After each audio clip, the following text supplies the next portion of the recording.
திருச்சிற்றம்பலம். வேதநெறி தலை தோங்க மிகு சைவத்துறை விளங்க பூத பரம்பரை பொழிய புனிதவாய் மலர்ந்தழுத சீதவளர் வயற் புகழி திருஞான சம்பந்தர் பாதமலர் தலை கொண்டு திருத்தொண்டு பரவுவாம். திருச்சிற்றம்பலம். திருஞான சம்பந்தருடைய அருள் வரலாற்றை நாம் தொடர் சிந்தனையாக சிந்தித்து கொண்டு வருகின்றோம். அந்த வகையிலே அவருடைய அற்புத செயல்கள் பலவற்றையும் சிந்தித்து தற்பொழுது திருஞான சம்பந்தர் திருநாவுக்கரசருடன் திருவேலிமலையில் தங்கியிருந்த அந்த நிகழ்விலிருந்து நாம் தொடர் சிந்தனையாக 3வது பதிவாக சிந்திக்க இருக்கின்றோம். அப்பரும் சம்பந்தரும் மக்களின் துயர் தீர இறைவரை துதித்து கண்ணயர்ந்தனர். அவங்க அப்பர் சுவாமிகளும் திருஞான சம்பந்தரும் திருவேலிமலையில் தங்கியிருக்கக்கூடிய காலத்தில் மிகப்பெரிய பஞ்சம். அந்த பஞ்சத்தை தீர்க்கிறதுக்காக அவங்க பெருமானை வேண்டி விண்ணப்பம் செய்து துதித்து கண்ணயர்ந்தனர். விண்ணவர்க்கும் எட்டாத கண்ணுதற் கடவுள் அவர்களின் கனவில் எழுந்தருளி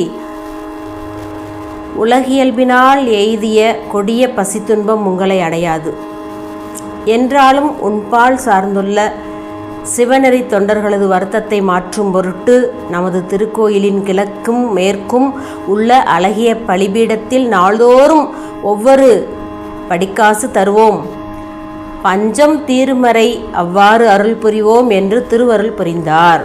சாமி சொல்கிறார், இந்த உலகியல்ல ஏற்படக்கூடிய பசி துன்பம் உங்களை அடையாது. யாரை? நம்ம அப்பர் சுவாமிகளையும் சம்பந்தரையும் அடையாது. இருந்தாலும் உங்கள் பால் சார்ந்துள்ள தொண்டர்கள் இருக்காங்க இல்லையா, அவங்களுக்கும் அந்த வருத்தம் வரக்கூடாதுன்றதுனால நாங்கள் கிழக்கு பலிபீடத்திலையும் மேற்கு பலிபீடத்திலையும் படிக்காசு தருவோம், பஞ்சம் தீருவரை அன்னம்பாளிப்பு செய்யுமாறு சாமி அசரீரியாக கனவுல தோன்றி சொல்கிறார். கனவு தெளிந்து எழுந்த காளிவேந்தர் திருநாவுக்கரசர் இருவரும் திருக்கோயில் சென்று வலம் வந்தனர். சம்பந்தர் இறைவருக்கு நேரே கீழ்த்திசை பலிபீடத்தின் மீது விளங்கும் பொற்காசை கண்டார். அடியார்கள் அமுது செய்ய வாருங்கள் என்று பறையறைந்தனர். அமுது செய்ய வந்த அடியார்களுக்கு குறைவின்றி அமுது ஊட்டினார்கள். இவ்வாறாக பசிப்பிணியை போக்கி சம்பந்தரும் நாவுக்கரசரும் அந்த தலத்திலே இருந்தார்கள். திருநாவுக்கரசர் திருமணத்தில் அடியார்கள் உச்சிப்பொழுதுக்குள் அமுது செய்ய முடித்தனர். திருவமுது செய்து முடிக்கின்றாங்க. அதனை கண்ட சம்பந்தர் தமது மடத்திலும் அடியார்களுக்கு விரைவில் அமுதளிக்க வேண்டும் என்று விரும்புகின்றார். தம்முடைய திருமடத்தில் சமையல் புரியும் பரிசனங்களை நோக்கி அடியவர்களுக்கு இங்கு காலம் தாழ்த்தி அன்னம் படைக்க காரணம் யாது அப்படின்னு கேட்கிறார். பெருமானே, இறைவர் தரும் காசினை எடுத்துக்கொண்டு கடை வீதியில் சென்று உணவு பண்டங்களை வாங்க முயலும் பொழுது இக்காசு வட்டந்தர வேண்டும் என்று கூறுகின்றனர். திருநாவுக்கரசர் காசினை வட்டம் கேளாது பெற்றுக்கொள்கின்றனர். அதனால் அவரது திருமடத்தில் உணவு முன்னதாக படைக்கப்படுகின்றது. வட்டம் தந்து காசினை மாற்றி பண்டம் பெற்று உணவு சமைக்க காலதாமதம் ஆகின்றது. இதுதான் காரணம் என்று அமுது சமைக்கும் ஏவலர்கள் கூறினார்கள். அவருடைய அந்த பொற்காசில் வாசி இல்லாத குற்றம் இல்லாத, இப்போல்லாம் நம்ம சொல்கிறோம் 916 அப்படின்னு, அந்த மாதிரியான காசை நாவுக்கரசருக்கு பெருமான் கொடுக்குறார். சம்பந்தருக்கு கொடுத்தது கொஞ்சம் மாற்று குறைவாக இருக்குது. ஏன்னா அவர் உளவாரப்படை கொண்டு உடலாலும் தொண்டு செய்கின்றார். அப்புறம் பெருமானை பாடி பரவுகின்றார். அதனால் அந்த உளவார பணிக்கு ஒரு சிறப்பு வேணும் அப்படின்னு சாமி அப்படி செய்தாருன்னு சொல்கிறாங்க. ஆனால் சாமியோட திருவுள்ளம் ஏதோ. அவர்கள் இவ்வாறு கூறியதை கேட்ட திருஞான சம்பந்தர் சிந்தனையில் மூழ்கினார். சிவபெருமான் பட்சபாதம் இல்லாதவர், பாராபட்சம் எப்பவுமே இல்லாதவர். அவருக்கு அனைவரும் சமம். திருநாவுக்கரசருக்கு மட்டும் அவர் வாசி இல்லாத காசினை தருவானேன், நமக்கு வாசி விடும் காசினை தருவதற்கு காரணம் யாது என்று சிந்தித்தார். அப்போ அவருக்கா மனதுக்குள்ளே தோணுது. யாருக்கு? சம்பந்த பெருமானுக்கு மனதில் தோன்றுது. ஆம், அந்த பெருந்தகையார் சரீர தொண்டும் புரிகின்றார். அதனால் அவருக்கு பெருமான் வாசிப்படாத காசை தருகின்றார். இறைவர் நாளை நாம் வாசித்தீர காசு தருமாறு பாடுவோம் என்று திருவுள்ளத்தில் எண்ணினார். பெருமான் அப்படியே உணர்த்துறார் சம்பந்தருக்கு, அவர் சரீர தொண்டும் புரிகின்றார் அப்படின்னு உணர்த்திய உடனே மறுநாள் போய் சாமியோட வேலிநாதர் திருவேலி மிளலையில் வாசி தீரவே காசு நல்குவீர் மாசின் மிளலையீர் ஏசல் இல்லையேங்கிற பதிகத்தை, அற்புத திருப்பதிகம். இதெல்லாம் செல்வம் பொன் பொருள் வேண்டுவோர்லாம் தினசரி ஓத வேண்டிய அற்புத திருப்பதிகம். பொன் பொருளுக்காக நம்ம ஓதக்கூடாதுன்னு சொன்னாலும், ஏன்னா இப்போ உள்ள காலகட்டத்தில் பொருள் இல்லாருக்கு இவ்வுலகம் இல்லை அப்படின்ன மாதிரி பொருள் இல்லாமல் நம்ம எந்த ஒரு விழாக்களும் நடத்த முடியாது. ஒரு திருவாசக முற்றோதலே நடத்தணும் அப்படின்னாலும் நடத்த முடியாது. ஒரு ஊரில் போய் ஒரு பெருமானோட விழாக்களில் பங்கேற்கணும் அப்படின்னாலும் பொருள் இல்லாமல் முடியாது. அதனால் தினசரி ஓத வேண்டிய அற்புத திருப்பதிகம் பாடி அருளுகின்றார் சம்பந்த பெருமான். வாசி இல்லாத காசுதனை வழங்கினார் இறைவர். அதனை எடுத்து ஏவலர்பால் தந்தார் சம்பந்தர். அவர்கள் அதனை கடைவீதியில் கொண்டு போய் கொடுத்தனர். இது நல்ல காசு, இதற்கு வேண்டும் பொருளை தருவோம் என்று கூறி வேண்டிய பொருள்களை தந்தனர் வணிகர். அது முதல் சம்பந்தர் திருமடத்தில் அடியவர்களுக்கு விரைவில் அன்னம் அளிக்கப்பட்டது. அன்றிலிருந்து விரைவில் அன்னம் அளிப்பு நடக்குது. அளவிறந்த அடியார்கள் வந்து 2 மடங்களிலும் அமுது செய்தும் அன்னம் குறையாது பெருகுமாறு பெருமான் அருள் புரிந்தார். மண்மிசை விண்மலை பொழிந்தது. அதனால் நன்கு விளைந்து எல்லா உயிர்களும் இடர் நீங்கி இன்புற்றன. பஞ்சம் பறந்தது. பல நாள் தங்கி இறைவரை இறைஞ்சிய பெருமக்கள் இருவரும் விடையவரிடம் விடைபெற்று கொண்டு புறப்பட்டனர். இருவரும் பஞ்சம் தீர்ந்து உயிர்களுடைய பசிப்பிணியெல்லாம் நீங்கியது. இன்புற்று இருக்கிறாங்க எல்லா உயிர்களும். அதனால் அடுத்த தலத்துக்கு கிளம்புறாங்க. திருமறைக்காடு அடுத்த தலம் திருமறைக்காட்டின் ஆலயத்தின் கதவு திறக்குமாறு அப்பர் பாட, அது மூடுமாறு சம்பந்தர் பாடுறார். அது மறைகள் 4 மறைகளும் வழிபட்டு நாம் வழிபட்ட அந்த பாதை வழியாக, அந்த திருக்கதவம் வழியாக மற்றவர்கள் வழிபடக்கூடாதுன்னு கதவை மறைகள் பூட்டிட்டு போயிட்டாங்க. இப்போ 2 பெருமக்களும் வர்றாங்க. அப்போ எல்லாருமே அருகாமையில் உள்ள ஒரு பாதை வழியாக போய் அந்த தரிசனம் பண்ணுறாங்க மறைக்காட்டு பெருமானை.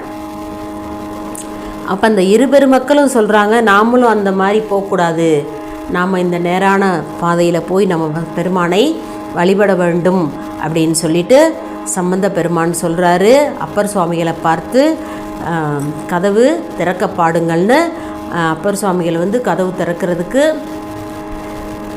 பண்ணின் நேர்மொழியால் உமை பங்கரோ மண்ணினால் வளம் செய் மறைக்காடரோ கண்ணினால் உமைக்கான கதவினை திண்ணமாக திறந்து அருள் செய்மினேன்னு பாடுறாரு. அப்புறம் கதவு திறக்கலை. 10 பாடல் பாடி 11வது பாடலும் பாடுறாரு. இரக்கம் ஒன்றிலீர் எம்பெருமானிரே சுரக்கும் புன்னைகள் சூழ் மறைக்காடரோ சரக்கை கதவும் திறப்பிமினே அப்படின்னு சொன்னோன்னே கதவு திறக்குது. எல்லாரும் போய் வழிபடுறாங்க. திரும்ப அப்பர் சுவாமிகள் கதவு மறைப்பு எப்படி இருந்ததோ அது போல் நம்ம தாளிட வேண்டும். எப்போவுமே நம்ம சிவபூசைக்கு பெருமானை எழுந்தருளை செய்யும்போது இந்த பாடலை பாடணும். திரும்ப பூசை முடிந்து பெட்டகத்தில் வைக்கும்போது அந்த சம்பந்த பெருமான் பாடிய அந்த திரு கதவு மறைப்பதற்காக அடைப்பதற்காக பாடிய பாடலையும் நாம் ஓத வேண்டும். சதுரம் மறைதான் துதி செய்து வணங்கும் மதுரம் பொழில் சூழ் மறைக்காட்டு உரைமைந்தா இதனன் இறை செய்து அருள் செய்க எனக்குன் கதவும் திருக்காப்பு கொள்ளும் கருத்தாளே அப்படின்னு அவர் ஒரு பாடல் பாடினோடனே கதவு அடைத்தது. அப்புறம் அவர் 10 பாடல் பாடி திருக்கடை காப்பு சாத்தி இருவரும் வந்து ஒரு மடத்தில் தங்கியிருக்காங்க. அப்படி தங்கியிருக்கும்போது பாண்டிய நாட்டிலிருந்து அதுக்கப்புறம் வந்து வாய்மூருக்கு வர மறந்தையோ அப்படின்னு சொல்லி வாய்மூருக்கு போகிறாங்க. வாய்மூருக்கு போனோடனே அப்பர் சுவாமிகளுக்கு சாமி காட்சி கொடுக்கல. அப்புறம் சம்பந்தர் வந்தோடனே அவருக்கு காட்சி கொடுக்குறாரு. அவர் அந்த காட்சியை கண்டு அப்பர் பெருமானுக்கு காட்டுறாரு. இதெல்லாம் வந்து நம்ம நாவுக்கரசருடைய அருள் வரலாற்றில் நம்ம பார்த்துட்டோம் ஏற்கனவே. அதனால் நம்ம வந்து இப்போ சம்பந்த பெருமானுடைய அருள் வரலாற்றை சிந்திக்கிறதுனால இவருடைய செய்திகளை நம்ம தொடர்ந்து பார்த்து கொண்டே செல்வோம். இப்போ வந்து பார்த்திங்கன்னா திருஞான சம்பந்தரும் திருநாவுக்கரசரும் எங்கே தங்கியிருக்காங்க அப்படின்னா திருமறைக்காட்டில் தங்கியிருக்காங்க. அப்போ பாண்டிய நாட்டில் சமண இருள் சூழ்ந்தது, சைவ ஒளி குன்றியது. முன் செய்த தீவினை பயனால் பாண்டிய மன்னன் சமண சமயத்தின் நெறியை அறம் என கொண்டான். அரசன் எவ்வழி அவ்வழி குடிகள் என பழமொழிக்கு ஏற்ப குடிகள் அனைவரும் சமணம் தழுவினர். பாண்டிய நாடு முழுவதும் உள்ள ஊர்கள் தோறும் அருகருடைய பள்ளிகள் மலிந்தன. சமண முனிவர்கள் மயிர்பீலிகளை ஏந்தி கொண்டு திரிந்தனர். அப்போது பாண்டி நாட்டில் பெண்ணில் ஒருவரும் ஆணில் ஒருவருமாக இருவர் சைவ நெறியில் ஆழ்ந்து நின்றனர். சோழன் மகளும் பாண்டியனின் அரசியுமான மங்கையர்க்கரசியாரும் அமைச்சராகிய குலச்சிறையாருமே அந்த இருவர். திருஞான சம்பந்தர் உமாதேவியாரிடம் ஞானப்பாலுண்ட பெருமையையும் அவர் செந்தமிழ் பதிகம் பலபாடி எங்கும் சைவ நெறி பரப்பி வரும் அருமையையும் திருமறைக்காட்டில் தங்கியிருக்கக்கூடிய தன்மையையும் அவர்கள் கேள்வியுற்றார்கள்.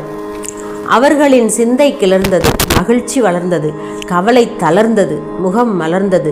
சம்பந்த பெருமான் நெடுந்தூரத்தில் இருந்த பொழுதும் அவரது சரண மலரை பணிந்தது போல் மகிழ்ச்சியுற்றார்கள். சிவஞானம் பெற்ற அந்த செம்மலால் தான் பாண்டி நாட்டில் மீண்டும் சைவம் பரவ முடியும் என்று எண்ணினார்கள். அறிவுமிக்க சிலரை திருமறைக்காடு சென்று திருஞான சம்பந்தரை அழைத்து வருமாறு அனுப்பி வைத்தனர். அவர்களும் அவ்வாறே திருமறைக்காடு சென்று சம்பந்தரிடம், எம்பெருமானே, எங்கள் தென்னாடு சமணர்களால் நிலை குலைந்து விட்டது. மன்னனும் சமணத்தின் மீது மையலுற்றான். பாண்டிமாதேவியாரும் அமைச்சரும் இதனை தாங்களிடம் விண்ணப்பம் புரியுமாறு எங்களை அனுப்பி வைத்திருக்கின்றார்கள் என்று அவர்கள் தெரிவித்து கொண்டார்கள். ஐயனே, சமணரை வென்று கன்னி நாட்டில் சைவ நெறியை நிலைநாட்டி பாண்டியனும் திருநீற்றை பூசுமாறு செய்து எங்கும் சிவமயமாக விளங்கச் செய்ய வேண்டும் என்று அருகிலிருந்த அடியார்கள் திருஞான சம்பந்தரை வேண்டிக் கொண்டார்கள். திருஞான சம்பந்தர் எழுந்தார். அப்பர் பெருமானுடன் திருக்கோயில் சென்று வேதவன பெருமானை பணிந்தார். பின் பெரிய திருக்கோபுரத்திலிருந்து, அப்பரே, பாண்டி நாடு சைவ நெறியின்றும் நீங்கி சமண இருட்டறையில் இடர் வருகின்றதாம். தாங்கள் இடரை மங்கையர்க்கரசியாரும் குலச்சிறையாரும் இவர்கள் மூலம் கூறி அனுப்பியிருக்கின்றார்கள். ஆதலால் பாண்டி நாட்டுக்கு செல்லுவேன் என்று கூறினார். அது கேட்ட திருநாவுக்கரசர் பிள்ளாய், சமணர்கள் வஞ்சனை மிக்கவர்கள், ஆதலால் தாங்கள் பாண்டிய நாடு போவது நன்றன்று. நாளும் கோளும் தீயனவாகவே இருக்கின்றன. ஆதலால் நீர் அங்கு போக அடியேன் உடன்பட மாட்டேன் என்று அருளி செய்தார்.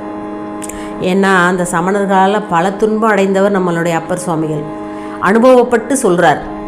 அப்பரே, அரணார் அடிமலர் போற்றும் அடியாருக்கு பழுதொன்றும் நேராது, நாளும் கோளும் நலமே புரியும் என்று கூறிய ஞான சம்பந்தர் கோளறு திருப்பதிகம் பாடி அருளினார். வேயுறு தோழி பங்கன் விடமுண்ட கண்டன் மிக நல்ல வீணை தடவி மாசரு திங்கள் கங்கை முடிமேலணிந்து என் உலமே புகுந்த அதனால் ஞாயிறு திங்கள் செவ்வாய் புதன் வியாழன் வெள்ளி சனி பாம்பிரண்டும் உடனே ஆசரு நல்ல நல்ல அவை நல்ல நல்ல அடியாரவர்க்கு மிகவே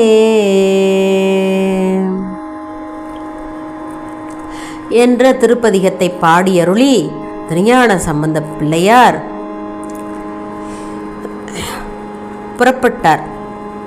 அப்பரடிகள் உடன் புறப்பட்டு அவருடன் போகத் துணிந்தார். சம்பந்தர் அவரை வணங்கி, தேவரீர் இங்கேயே எழுந்தருளி இருங்கள் என்று வேண்டிக் கொண்டார். அந்த வேண்டுகோளுக்கு அப்பர் பெருமான் இசைந்தார். வைதீக சைவத்தை விளங்கச் செய்யும் பொருட்டு வேதவன பெருமானை மீண்டும் வணங்கி அருள் பெற்று சம்பந்த பிள்ளையார் 5 எழுத்து ஓதி முத்துச்சிவிகையின் மீது ஏறி அருளினார்.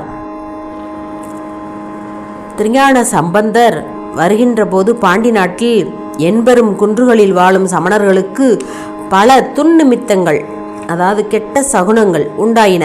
தீக்கணாக்கள், கெட்ட கனவா வருது அவங்களுக்கு. யாருக்கு? சமணர்களுக்கு. அவர்கள் வாழும் பாளிகளின் மீதும் பள்ளிகளின் மீதும் அசோக மரங்கள் மீதும் கூகைகள் முதலிய தீய பறவைகள் பயங்கரமாக ஒலித்து ஒன்றோடு ஒன்று எதிர்த்து போரிட்டு இருக்குமாறு அவர்களுக்கு கனவு வருது. பீலியும் தடுக்கும் பாயும் அவர்கள் கரங்களிலிருந்து நழுவி விழுந்தன. கால்கள் தடுமாறின, இடக்கண்கள் துடித்தது. இந்த அபசகுணங்களால் என்ன நேருமோ என்று சமணர்கள் அல்லலுற்றார்கள். தாங்கள் வாயளவில் கூறிக்கொண்டிருந்த பொறை முதலிய குணங்களை விடுத்து தமக்குள் தாமே கலகம் புரிந்து கொண்டார்கள். இவ்வாறு கிராமங்கள் தோறும் வாழும் சமணர்கள் எல்லோரும் பலவாறு தீய கணா கண்டு ஒருவரிடம் ஒருவர் கூறி மயங்கிய மதியுடன் எல்லோரும் புரண்டு திரண்டு மதுரை மாநகரம் வந்து சேர்ந்தார்கள். மதுரையில் வாழ்ந்தவர்களும் வெளியிலிருந்து வந்தவர்களும் கூடி குன்பாண்டியனை கண்டு தமக்கு ஏற்பட்ட அபசகுணங்களை கூறினார்கள். அசோகமரம் வேரோடு அசைந்து அருகதேவர் மீது விழுந்ததாக கனவு கண்டோம். அருகதேவர் முக்குடையும் தாமமும் எழுந்து கையை தொங்கவிட்டு கொண்டு ஓடினார். ஊரூராக அவர் பின் ஓடுவது போல் கனவு கண்டோம். சுடுகாட்டில் ஆடும் கடவுளின் தொண்டர்கள் யாவரும் மதுரை வந்து சேர்வதாக கனவு கண்டோம். மன்னன் வெம்மையான நெருப்பில் முழுகவும் பின் அது தணிந்து உய்யவும் கண்டோம். இளமையான விடைக்கன்று ஒன்று வந்து தமது கலகங்களை அழிக்கவும் அதை தடுக்க அஞ்சிய நாம் பட்ட மரங்களில் ஏறி புகலிடமின்றி புலம்பவும் கண்டோம். நமது குருமார்களுக்கு பெரும் தீங்கு விளைவது உறுதி என்று சொல்லி பலவாறு வருந்தினார்கள். உணவும் கொள்ளாது உள்ளம் முளைந்தார்கள். அவர்களுக்கு ஏற்பட்ட கனவுகள்லாம் சொல்கிறாங்க. மன்னனை சந்தித்து சொல்கிறாங்க. சைவ நன்மரபில் வந்த பாண்டிமாதேவியாருக்கும் அமைச்சர் பெருமானுக்கும் நன்னிமித்தங்கள் தோன்றின. நல்ல சகுனங்களாக தோன்றுது 2 பேருக்கு மட்டும், பாண்டிமாதேவியாருக்கும் அமைச்சர் குலச்சிறையாருக்கும். அவர்கள் அளவில்லாத மகிழ்ச்சியுற்று திருஞான சம்பந்தரின் வருகையை கேள்வியுற்றார்கள். ஞானசம்பந்தர் வந்தார் என்ற செய்தியை கூறியவர்களுக்கு வேண்டுவன அளித்து மகிழ்ந்தார்கள். குலச்சிறையார் வணங்கி நின்றார். அவரை நோக்கிய மங்கையர்க்கரசியார், ஞான போனகர் இங்கு எழுந்தருளியதால் நாம் ஓய்வு பெற்றோம், சென்று எதிர்கொள்ளும் என்று கூறினார். அளவாய் அண்ணலை வணங்க வேண்டும் என்று கணவனாரிடம் கூறி விடைபெற்று அம்மையார் திருக்கோயிலுள் சென்று சொக்கலிங்க பெருமானை வழிபட்டார். திருஞான சம்பந்தரை வரவேற்கும் பொருட்டு எதிர்பார்த்து நின்றார். திருஞான சம்பந்தர் ஒளிமிகுந்த முத்துச்சிவிகையில் மேல் வரும்பொழுது முழுமதி போல் நிழல் முத்துக்குடை நிலற்றினார்கள். திருநீற்றின் ஒளி சிறந்த தொண்டர்கள் அவரை சூழ்ந்து துதித்தார்கள். துந்துபி முதலிய வாத்தியங்கள் கடல் போல் முழங்கியது. மறையவர்கள் வேதங்களை ஓதினார்கள். செந்தமிழ் கன்று முன்னே வந்து எதிர்கொண்டது. மண்ணும் விண்ணும் பன்னால் புரிந்த புண்ணியத்தின் படையெழுச்சி போல அந்த காட்சி இருந்தது. இருளை மாய்க்க ஞான மணி விளக்கு எழுந்தருளியது போல இருந்தது அந்த காட்சி. அடியவர் முழங்கும் அரண்நாமம் குலச்சிறையார் செவியில் அமுதம் போல தேங்கியது. அப்பொழுது மண்மிசை விழுந்து வணங்கினார். கருணை பூத்த சம்பந்தர் தமது தாமரை கரங்களால் குலச்சிறையாரை எடுத்தார். வணங்கிய உடம்பும் மறைத்த வாயும் நிறைத்த அன்பும் உடையவராய் நின்றார் குலச்சிறையார். அவரை நோக்கி, சம்பந்தர், அன்பரே, சோழர் பெருமான் குலமகளாரும் உமக்கும் சிவபெருமான் திருவருள் பெருகும் நன்மை சிறப்பாக இருக்கின்றதோ என்று கேட்டு அருளினார். குலச்சிறையார் கூறுவார், சென்ற காலத்தின் குற்றமில்லாத தன்மையும் இனி எதிர்காலத்தின் சிறப்பும் காரணமாக இன்று தேவரீர் எழுந்தருள பெற்றதனால் என்றும் நாங்கள் திருவருளுக்கு உரியவரானோம். நன்றியின் வழியில் ஆழ்ந்த நாடும் நல்ல தமிழ் மன்னனும் உய்வு பெற்று திருநீற்றின் ஒளியினில் விளங்கும் மேன்மையும் படைத்தனம். தேவரீருடைய நல்வரவை கேட்ட மங்கையர்க்கரசியார் பெரிதும் மகிழ்ந்து பெறுதற்கரிய பெரும்பேறு பெற்றதாக எண்ணி அடியேனை வரவேற்கும் பொருட்டு அனுப்பினார்கள் என்று கூறிய குலச்சிறையார் மீண்டும் பார்மிசை வீழ்ந்து பணிந்தார். திருஞான சம்பந்தர் திரு ஆலவாயி ஆகிய மதுரையம்பதி அடைந்ததில் எல்லையில்லா மகிழ்ச்சி அடைந்தார். உடனே மங்கையர்க்கரசியாரை பாடுகின்றார். மங்கையர்க்கரசியாரையும் குலச்சிறையாரையும் அவர்களது தொண்டையும் ஆலவாயோட சிறப்பையும் சொக்கநாத பெருமானையும் பாடுறார். மங்கையர்க்கரசி வளவர் கோண்பாவே வரிவலை கை மட மாணி பங்கைய செல்வி பாண்டி மாதேவி பணி செய்து நாள்தோறும் பரவ பொங்கலூருவன் பூதநாயகன் நாள் வேதமும் பொருள்களும் அருளி அங்கையர்கண்ணி தன்னொடும் அமர்ந்த ஆளவாயாவதும் இதுவே.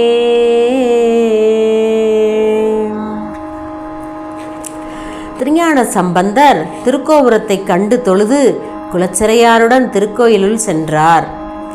கண்கள் நீர் பொழிய, ரோமம் பொடிப்ப, காதல் வெள்ளம் கரை புரள நின்று போற்றி பணிந்து பதிகங்கள் பாடினார். அதோ கருங்குழல் மீது கரமலர் கூப்பிய வண்ணமாக நிற்பவர் கோன் மகளார் என்று மந்திரியார் திருஞான சம்பந்தருக்கு மங்கையர்க்கரசியாரை காட்டினார். திருஞான சம்பந்தர் பெரும் மகிழ்ச்சியுடன் அம்மையார் அருகில் சென்றார். மங்கையர்க்கரசியார் கண்கள் நீர் பொழிய காளிவேந்தர் கடலில் வீழ்ந்தார். யானும் என் பதியும் என்ன தவம் செய்தோமோ என்று கூறினார். அம்மே, பரசமயத்துக்கிடையில் இனிய திருத்தொண்டு புரியும் உம்மை காண வந்தோம் என்றார் சம்பந்தர். அமைச்சர் பிரான் காட்டிய ஒரு திருமடத்தில் எழுந்தருளியிருந்தார் திருஞான சம்பந்தர். இருட்கூட்டம் திரண்டது போல அன்றிரவு சமணர்கள் ஓரிடத்தில் கூடினார்கள். சிவனடியார்கள் மதுரை மாநகருக்கு வந்ததையும் அவர்கள் ஓதும் பதிக ஓசையும் கண்டும் கேட்டும் மனம் புழுங்கினார்கள். சிவனடியார்களுக்கு இடர் புரிய வேண்டும் என்று எண்ணினார்கள். அரசனிடம் சென்று, மன்னர் பெருமானே, மதுரையில் இன்று சைவர்கள் வர நாங்கள் கண்டுமுட்டு என்று சமணர்கள் கூறினார்கள். சைவரை காண்பதே தீட்டு என கருதி விரதம் இருப்பதே கண்டுமுட்டு, நான் கேட்டுமுட்டு என்று கூறி உள்ளம் சிதைந்தான் பாண்டியன். யார் அவர்கள்? எதன் பொருட்டு இங்கு வந்தார்கள் என்று கேட்டான் மன்னன். வேந்தே, சோழ நாட்டிலே சீர்காழியிலே ஈசனிடத்தில் ஞானம் பெற்றதாக கூறிக்கொண்டு ஒரு வேதிய சிறுவன் பலரை அழைத்து கொண்டு முத்துச்சிவிகையின் மீது எங்களை வாதில் வெல்வதற்காக வந்திருக்கின்றான் என்று சமணர்கள் கூறினார்கள். சமணர்கள் கூறியதை கேட்ட மன்னனின் மனம் கொதித்தது. அதற்கு நாம் என்ன செய்ய வேண்டும் என்றான். அகிம்சை பேசும் சமணர்கள், அரசே, அப்பாலன் தங்கியுள்ள மடத்தில் தீப்பிடிக்குமாறு மந்திரம் செபிக்க விரும்புகின்றோம் என்றார்கள். அப்படியே செய்யுங்கள் என்று கூறி அவர்களை அனுப்பிவிட்டு கவலையுடன் மலரணையில் படுத்திருந்தான் மன்னன். அப்போது மங்கையர்க்கரசியார் அங்கு வந்தார். மன்னர் பெருமான் பேசாது கவலையுடன் இருப்பதைக் கண்ட அவர், இறைவரே, தாங்கள் உவகையின்றி உள்ளம் வருந்தி இருக்கும் காரணம் யாது என்று கேட்டார். பெண்ணமுதே, காவிரி நாட்டிலிருந்து சங்கரன் அருள் பெற்ற ஒருவன் அடிகள் மாறை வாதில் வெல்லும் பொருட்டு இங்கு வந்திருக்கின்றான். அவனுடன் வெண்பொடி பூசும் தொண்டர்கள் வந்திருக்கின்றனர். அவர்களை அடிகள்மார்கள் கண்டு முட்டு, நானும் கேட்டு முட்டு, இதுதான் என் கவலைக்கு காரணம் என்றான். மன்னர் பெருமை, மனம் கலங்க வேண்டாம். தெய்வத்தன்மை கொண்டு வாதில் வென்றவர் பக்கம் நாம் சேருவோம் என்றார் மங்கையர்க்கரசியார். திருஞான சம்பந்தரிடம் ஈனர்கள் செய்யும் ஊனம் ஒன்றும் உண்டாகில் தானும் உயிர் துறத்தல் வேண்டும் என்று பாண்டிமாதேவியார் உறுதி கொண்டார். அதாவது இந்த ஈனர்கள் ஏதாவது இடர் அவருக்கு செய்தால் நம்ம உயிரை விட்டுவிட வேண்டும் என்று பாண்டிமாதேவியார் உறுதியாக இருக்காங்க. தவம் எனும் போர்வையை பொறுத்து கொண்டு அவமே புரிந்த சமணர்கள் மந்திரத்தை செபித்து சிவனறி வளர்க்க வந்தவர்கள் திருமணத்தின் மீது ஏவினார்கள். ஆதி மந்திரம் மஞ்சளத்து ஓதுவார் நோக்கும் மாத்திரத்தினும் மற்றை மந்திர விதி வருமோ? ஆதி மந்திரமாகிய 5 எழுத்து மந்திரத்தை ஓதுவாருக்கு எந்த ஒரு தீங்கும் வேற எந்த மந்திரமும் வேலை செய்யாதுன்னு சொல்றார் இந்த பாடல்ல. பூதி சாதனர் மடத்தில் தாம் புனைந்த சாதனைகள் சாதியா வகை கண்ட மண் குண்டர்கள் தளர்ந்தனர். பூதி சாதனம்ங்கிறது விபூதி, அதுதான் நமக்கு சாதனம். இறைவனை அடைவதற்குரிய 2 வழிகள் அஞ்செழுத்தும் பூதி சாதனமும் இந்த பாடல்லையும் நமக்கு சேக்கிழார் பெருமான் கொடுக்குறார். அந்த அஞ்செழுத்தும் திருநீறு இருக்கக்கூடிய அவர்களில் இந்த மந்திரங்கள்லாம் எதுவுமே செய்ய முடியலை. அதனால் இந்த குண்டர்கள்லாம் தளர்ந்துட்டாங்களாம். குண்டர்கள்னு இங்கே போடுறாரு பாருங்க. ஆதி மந்திரமாகிய பஞ்சாக்கரத்தை ஓதுவோர் நோக்கும் திசையினும் ஏனைய மந்திரங்கள் செயல் செல்லுமோ? அதான் ஓதிய எழுத்தா மஞ்சும் உருபிணி வரத்தா மஞ்சும். நீங்கள் அஞ்செழுத்தை சொன்னால் எந்த பிணியும் வராதுன்றதுக்கு இதே ஒரு சான்று. அத்திரமாவது அஞ்செழுத்துமே. தாங்கள் செய்த செயல்கள் பலிக்காமல் போனதைக் கண்ட சமணர்கள் மிகவும் வருத்தமுற்றனர். இதை கண்ட மன்னன் அறிந்தால் நம்மளை மதிக்க மாட்டான், மதிக்காததோடு நமது வருவாய்களையும் தவிர்ப்பான் என்று எண்ணி 1000 அடியார்கள் துயில் புரியும் திருமடத்துக்கு நெருப்புடன் நடு இரவில் சென்று தீ வைத்தார்கள். மந்திரம் பலிக்கல சொன்ன உடனே நெருப்பை போய் நடு இரவில் வைத்து விட்டார்கள். அப்பாதகர்கள் புரிந்த செயல் வெளிப்பட கண்ட பரிசனங்கள் அத்தியை அவித்து சம்பந்தரை தொழுது நிகழ்ந்ததை அறிவித்தனர்.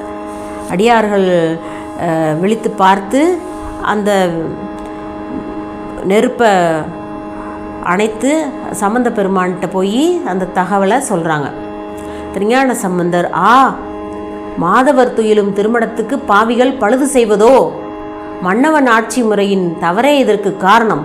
குடிகள் செய்த குற்றம் கொற்றவனை சேர்தல் என்பது அரசியல் முறையாதலால் செய்யனே திரு ஆளவாய் மேவி ஐயனே பொய்யராம் அமணர் இட்ட தீ பையவே சென்று பாண்டியருக்கு ஆகவே என்று பணித்து பைந்தமிழ் பதிகம் பாடியருளினார்.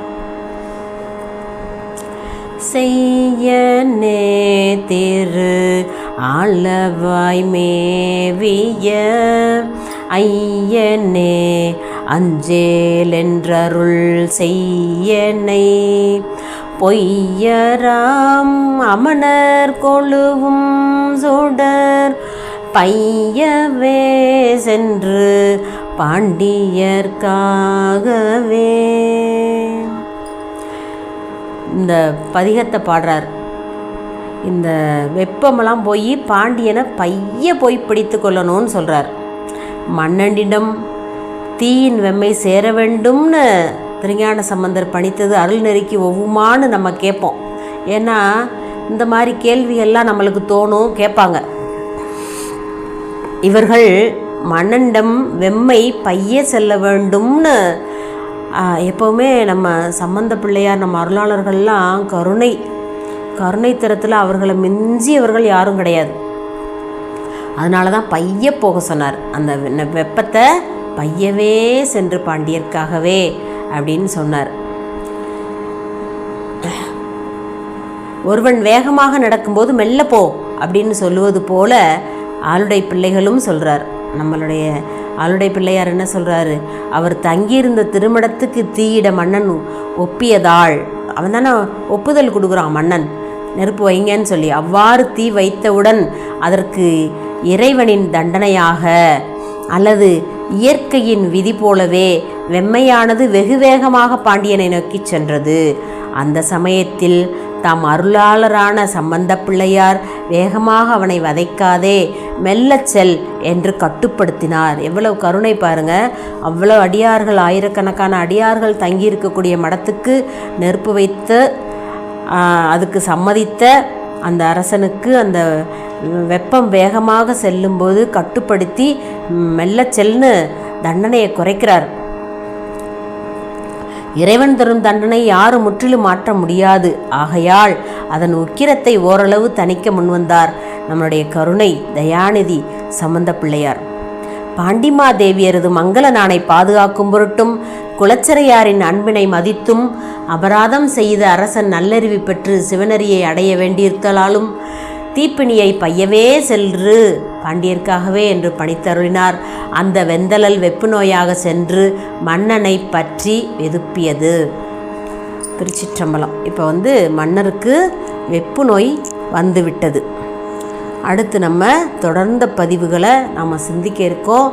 அடியார் மக்கள் தொடர்ந்து திருஞான சம்பந்த பிள்ளையாருடைய அருள் வரலாற்றை கேட்டு பயன்பெறுமாறு அன்போடு வேண்டிக் கொள்கின்றேன். அடுத்து நம்மளுடைய திருநீலகண்ட யாழ்ப்பாணர் திருநீலநக்கர் அவர்களுடைய அருள் வரலாறும் முருகநாயனாருடைய அருள் வரலாறும் தொடர்ந்து சிந்திக்க இருக்கின்றோம்.